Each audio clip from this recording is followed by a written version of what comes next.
Hi everyone, I would like to welcome you again to this series.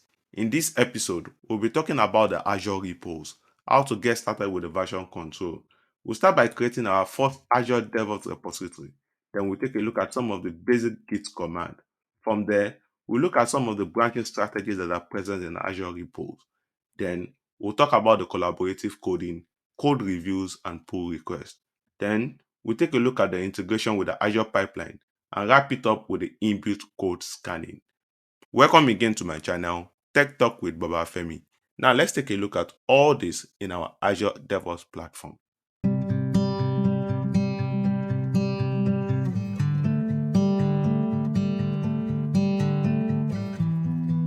Now we are currently logged onto our Azure DevOps environment. To start with, we're going to be using one of these two projects. For the purpose of this training, I'm going to be using the DevOps Roadmap project that we've created in the past. So I'm going to click on that. You can see all the services that are related to this project. However, for the purpose of this training, we are going to be making use of the repos only. So if I over on the repos, you can see some of the common parts, on these Azure DevOps repos. Talking about the files, where all your files, the source code are actually being placed. Then we have the commit. Whenever you make a change and you commit this change to this file, this is where you see all the commits that you've done.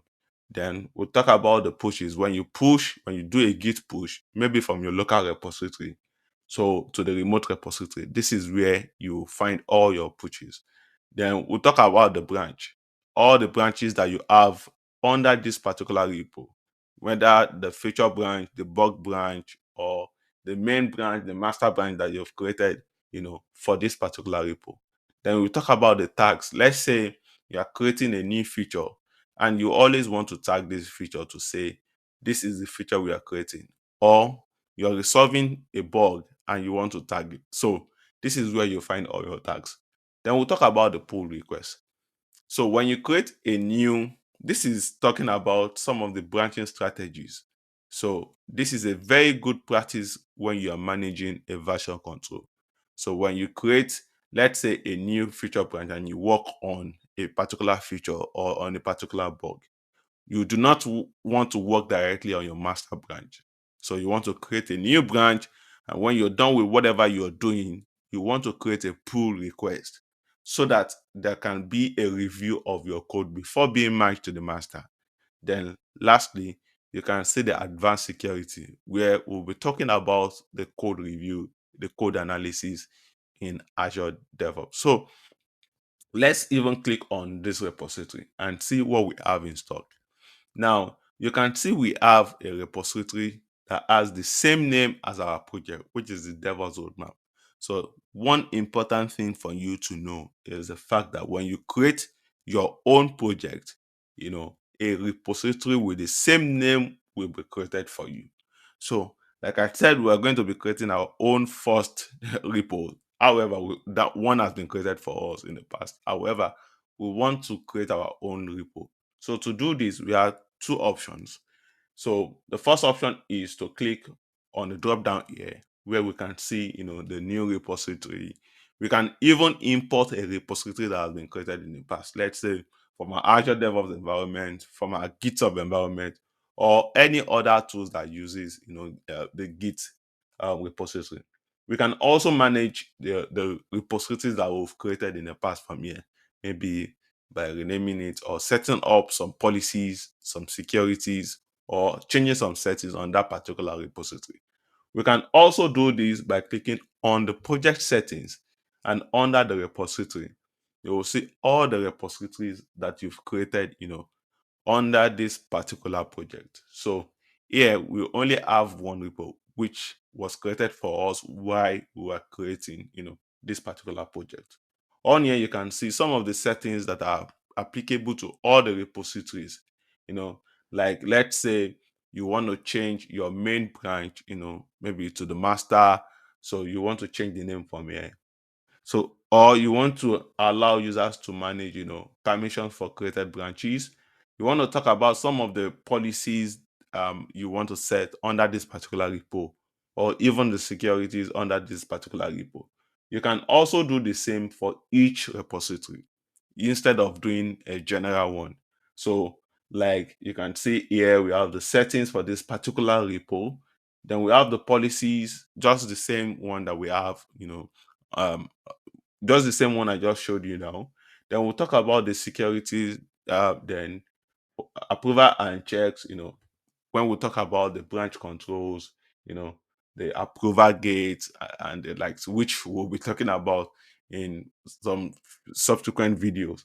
Now let's create our first Azure repository. So I can go back to the all repository, or I can decide to click on this button here to create my repository. So I will just go ahead with this, this button here. So we have the repository type, which we have the Git and the TFVC. So depending on if you want to use the centralized version control or the distributed version control. So what do we even mean by the version control? So the version control, also known as the source control, is the practice of tracking and managing your software, or let's say changes to your software code.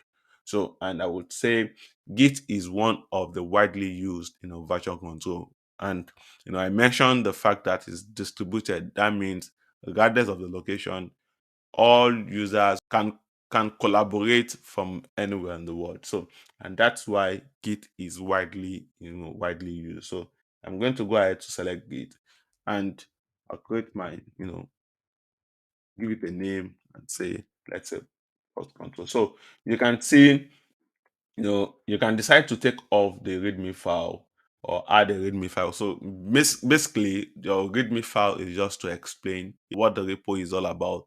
What are some of the files, or let's say what the particular project or what this particular repo, is actually all about. So you can see, and when you do this, this will initialize, your branch. And what do we even mean by initialize? So when you want to create a Git repository, you need to initialize it first. That's only time we would say you've created like a repository, a Git repository. So if I click on this, it goes ahead to create my repo. So I can decide to browse that particular repo from here and see, this particular repo.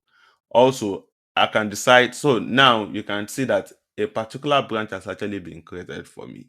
I can go ahead to create my new branch from this particular branch also, regardless of, let's say, I can say, second, and create this new branch, you know, and on and on and on, depending on how you want to actually be, be creating your branches, how you want, what is actually your branching strategies here. Now, some of the things that we might need to talk about is some of the basic Git commands that that are needed for you to maintain your repository. The first one is the Git init, which I actually talked about. I said when you are creating your Git repo, in Azure DevOps, you need to initialize it for, and that's when we'll know that you've created, a Git repo. So what this git init command does is, it creates this new repo. When you use this git init, this actually sets up your repository, and that's why, it's actually a command that is actually needed. The next one is the git clone. Like as you can see here, if you want to clone this repository either to an IDE or to your local repository for you to, to collaborate effectively, you need a git clone, command. Now, the next one, we'll talk about maybe the Git push. Like I said, I was talking about the fact that some of the feature of the Azure DevOps is the pushes. When you work on maybe your local repository and you need to at least push whatever changes you've made back to this remote repository, then you use the Git push. There is another one, the Git config. You always want to add a config, maybe a username or an email, so that when you push back to the repo or the remote repo, you want to see who have actually made that commit, that push. Another important command you want to know is the git branch, where you'll be able to create a branch. Also, a Git checkout where you check out from one branch to another. You switch from one branch to another. Now that we've been able to create our repo, so let's talk about some of the commits. Here that we've initialized because we've actually performed a particular change on our repo. So you can see what have we done? We've added a README file. That means we've made a commit. We've added a file to this our repo. So we said we've actually made a commit. The same thing you will see that we've created. A push, and the push is also still related to the README file because we've created a file and we've pushed this file to this repository. So at least we created two branches already. One which is the main branch, which is the default branch, and we've created, a second branch from this main branch. You can see, you can compare these branches, all the branches you're creating with the master branch. Like I said, your master branch contains the most important file, like the updated file. So all other branches are created when, let's say, you want to create, a new feature or you want to resolve a particular bug. Then you create this particular branch from your main branch. Then you work on it. Then what you need to do is to create a pull request and push back to this main branch to get an up-to-date file. Then from there, um let's talk about the collaboration, the pull request, like I said. So this is the same way to collaborate.